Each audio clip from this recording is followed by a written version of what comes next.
नमस्कारः। अद्य वयं शास्त्रीप्रथमवर्षस्य साहित्यप्रथमपत्रे पाठ्यक्रमे निर्धारितम् आचार्यविश्वनाथकृत साहित्यदर्पणम् आधारीकृत्य शब्दशक्तिविषये किञ्चित् चर्चां करिष्यामः। शब्द के अर्थ का जिसके माध्यम से ज्ञान होता है वह शब्द शक्ति नाम से जानी जाती है और यह शब्द शक्ति 3 प्रकार की होती है: अभिधा, लक्षणा और व्यंजना। अर्थो वाच्यश्च लक्ष्यश्च व्यंग्यश्चेति त्रिधा मतः, अर्थात वाच्य, लक्ष्य और व्यंग्यार्थ, इस प्रकार अर्थ के 3 भेद होते हैं। वाच्यो अर्थो अभिधया बोध्यो, लक्ष्यो लक्षणया मतः, व्यंग्यो व्यंजनया ताः स्युस्तिस्रः शब्दस्य शक्तयः, अर्थात अभिधा से वाच्य अर्थ का, लक्षणा से लक्ष्यार्थ का और व्यंजना से व्यंग्यार्थ का बोध होता है। इस प्रकार शब्द की 3 शक्तियाँ होती हैं। अभिधा शब्द शक्ति के लिए साहित्य दर्पण में कहा गया है, तत्र संकेतितार्थस्य बोधनाद अग्रिमा अभिधा। तत्र अर्थात उन तीनों प्रकार की शब्द शक्तियों में संकेतित अर्थस्य बोधनाद अग्रिमा अभिधा, संकेतित अर्थ का बोध कराने वाली पहली वृत्ति को अभिधा कहते हैं। अब प्रश्न उठता है, संकेतित अर्थ। संकेतित अर्थ किसे कहते हैं? प्रथम बार श्रद्धेय या विश्वसनीय व्यक्ति द्वारा शब्द का जो अर्थ हमें ज्ञात होता है उसे संकेतित अर्थ कहते हैं। जैसे किसी बड़े व्यक्ति के द्वारा किसी बालक को प्रथम बार जब ये ज्ञान कराया जाता है कि यह दरवाज़ा है, यह कुर्सी है, इस प्रकार का ज्ञान क्या कहलाता है? संकेतित अर्थ। उत्तम च अस्मात् पदार्थ अयमर्थो बोधव्य इति ईश्वरेच्छा ही संकेतः, अर्थात इस पद से यही अर्थ ज्ञात होना चाहिए, ऐसी ईश्वर की इच्छा ही संकेत कहलाती है। और इस संकेतित अर्थ का बोध कराने वाली शब्द शक्ति क्या कहलाती है? अभिधा। पुरातन विद्वानों द्वारा इस अभिधा शब्द शक्ति से संकेतित अर्थ के ग्रहण करने के 8 उपाय बताए गए हैं। शक्ति ग्रहम व्याकरणोपमान कोशाप्त वाक्यात् व्यवहारतश्च वाक्यस्य शेषाद् विवृत्तिर्वदन्ति सान्निध्यतः सिद्धपदस्य वृद्धः, अर्थात व्याकरणात्, उपमानात्, कोशात्, आप्तवाक्यात्, व्यवहारात्, वाक्यशेषात्, विवृतेः, सिद्धपदस्य सान्निध्याच्च। इस प्रकार 8 प्रकार से संकेतित अर्थ को ग्रहण करने के उपाय बताए गए हैं पुरातन विद्वानों के द्वारा, किंतु आचार्य विश्वनाथ ने इनमें से 3 उपाय ग्रहण किए हैं। कौन कौन से? व्यवहार, प्रसिद्ध अर्थ वाले पद के सामीप्य से और आप्त व्यक्ति के उपदेश से। उनमें प्रथम है व्यवहार। व्यवहार के लिए साहित्य दर्पण में कहते हैं, उत्तम वृद्धेन मध्यम वृद्धम उद्दिश्य गामानय इत्युक्ते तम गवानयन प्रवृत्तम उपलभ्य बालो अस्य वाक्यस्य शासनादिमत पिंडानयनम अर्थः इति प्रथमं प्रतिपद्यते, अर्थात किसी वृद्ध द्वारा बालक को उद्देश्य करके गाय लाओ ऐसा कहने पर बालक जो कि गाय लाने के लिए तत्पर है वह इस वाक्य का शासना अर्थात गल कंबल आदि से युक्त पिंड को लाना है, ऐसा अर्थ है, ऐसा पहले समझ लेता है। फिर उसके बाद साहित्य दर्पण में कहते हैं, अनंतरं च गां बदान अश्वमानय इत्यादावापोद्धाभ्याम गो शब्दस्य शासनादिमान अर्थः आनयन पदस्य च आहरणम अर्थः इति संकेतम अवधारयति, अर्थात बाद में गाय को बांधो, घोड़े को लाओ इत्यादि वाक्य में अन्वय और व्यतिरेक से जो गाय शब्द का गल कंबल वाला पिंड अर्थ है और आनयन पद का लाना अर्थ है, ऐसा संकेत अर्थात शक्ति को वो निश्चय करता है। इस प्रकार लोक व्यवहार से अभिधा शब्द शक्ति द्वारा वाच्यार्थ का ग्रहण होता है।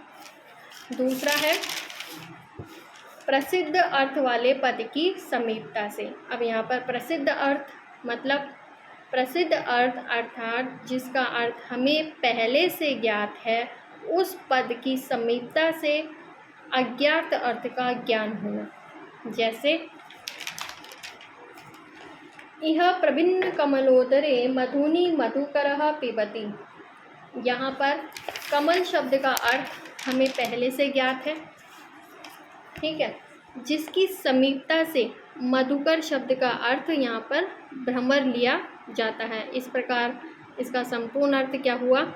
इस विकसित कमल के बीच में प्रभिन्न कमलोदरे, इस विकसित कमल के बीच में बैठकर मधुकर यानी भंवरा मधुनि पिबती शहद पी रहा है। ठीक है, तो अब तीसरा है, ये तो हुआ प्रसिद्ध अर्थ वाले पद की समीपता से। अब तीसरा है आप्त व्यक्ति का उपदेश। कहीं पर आप्त किसे कहते हैं? विश्वसनीय, जिसमें हम श्रद्धा रख सकते हैं, श्रद्धेय व्यक्ति या फिर विश्वसनीय व्यक्ति। तो कहीं पर आप्त अर्थात विश्वसनीय व्यक्ति के उपदेश से अभिधा द्वारा वाच्यार्थ का ग्रहण होता है। जैसे आप्त व्यक्ति का घोड़े के लिए कथन अयम अश्व शब्द वाच्य है, अर्थात यह अश्व शब्द से कहा जाता है। यहाँ पर आप्त के उपदेश से घोड़े में अश्व शब्द का शक्ति ग्रहण हुआ। ठीक है, ये समझ में आए। इस प्रकार से संकेत ग्रहण के 3 उपाय बताए हैं आचार्य विश्वनाथ ने। व्यवहार, प्रसिद्ध अर्थ वाले पद के सामीप्य से और आप्त व्यक्ति के उपदेश से। इस प्रकार ये 3 उपाय हुए संकेत ग्रहण के। अब प्रश्न उठता है कि संकेत ग्रहण किन में किया जाता है? तो उसके लिए साहित्य दर्पण में कहा है संकेतो गृह्यते जातौ गुण द्रव्य क्रियासु च। संकेत ग्रहण कहाँ कहाँ पर होता है? जाति, गुण, द्रव्य और क्रिया। अर्थात शब्द 4 प्रकार के हुए, जातिवाचक, गुणवाचक, द्रव्यवाचक और क्रियावाचक। तो सबसे पहले हम समझते हैं जाति। तो गौ आदि व्यक्ति में रहने वाले गोत्व आदि धर्म को जाति कहते हैं। गोत्व क्या है? एक जाति है जो किस में पाई जाती है? गौ में ही पाई जाती है। ऐसे ही मनुष्य में मनुष्यत्व कहीं अलग से नहीं पाया जाता, वो किसी न किसी मनुष्य में होता है। ऐसे ही गोत्व भी अलग से नहीं होता है, वो किसी गौ में होता है। तो जाति, ये गोत्व, मनुष्यत्व, ये सब क्या है? ये है जाति।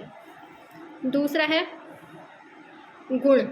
विशेष अर्थ के आधान के हेतुभूत सिद्ध वस्तु धर्म को गुण कहते हैं। जैसे कि शुक्ल आदि गुण गौ आदि व्यक्ति को संजातीय कृष्ण गौ आदि से अलग करते हैं। जैसे सफ़ेद गाय और एक है काली गाय।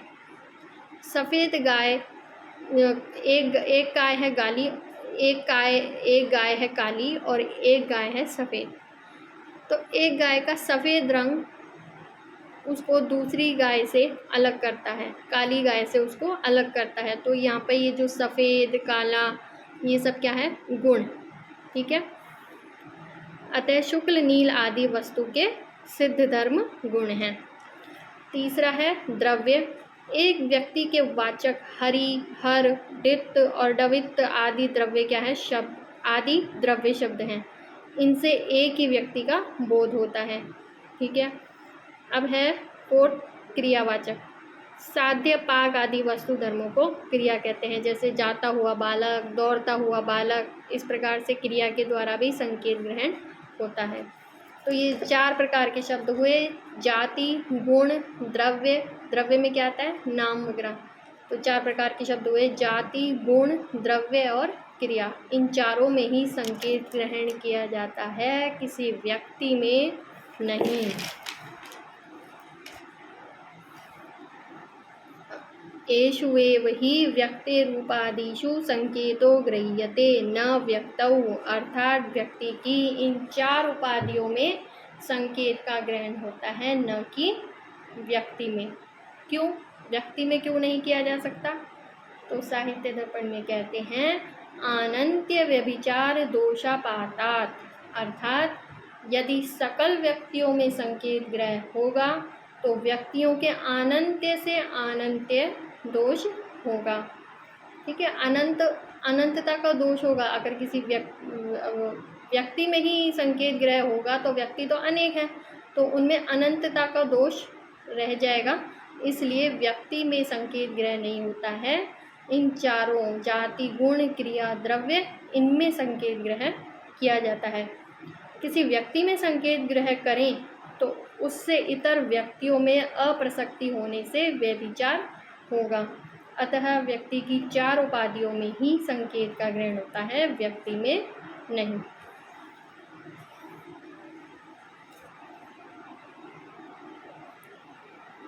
और इस प्रकार से आपको तीनों प्रकार की शब्द शक्तियों में प्रथम अभिधा शब्द शक्ति अभी पढ़ाई गई है। ठीक है, तो इस प्रकार शब्द जो हैं वो 3 प्रकार के होते हैं, वाचक, लक्षक और व्यंजक। और इन तीनों प्रकार के शब्दों से 3 प्रकार के अर्थ का बोध होता है, वाच्य से वाच्यार्थ, लक्ष्य से लक्ष्यार्थ और व्यंग्य से व्यंजक शब्द से व्यंग्यार्थ। वाच्यार्थ को अभिधेयार्थ भी कहते हैं। इन शब्दों से अर्थों का बोध जिसके माध्यम से होता है वह कहलाती है शब्द शक्ति। तो कौन कौन सी हो गई? अभिधा, लक्षणा और व्यंजना। तो इनमें से हमने पढ़ी अभी कौन सी? अभिधा शब्द शक्ति। तो आशा करती हूँ आपको यह अभिधा शब्द शक्ति समझ में आई होगी और आप इसे कंठस्थ करेंगे। धन्यवाद।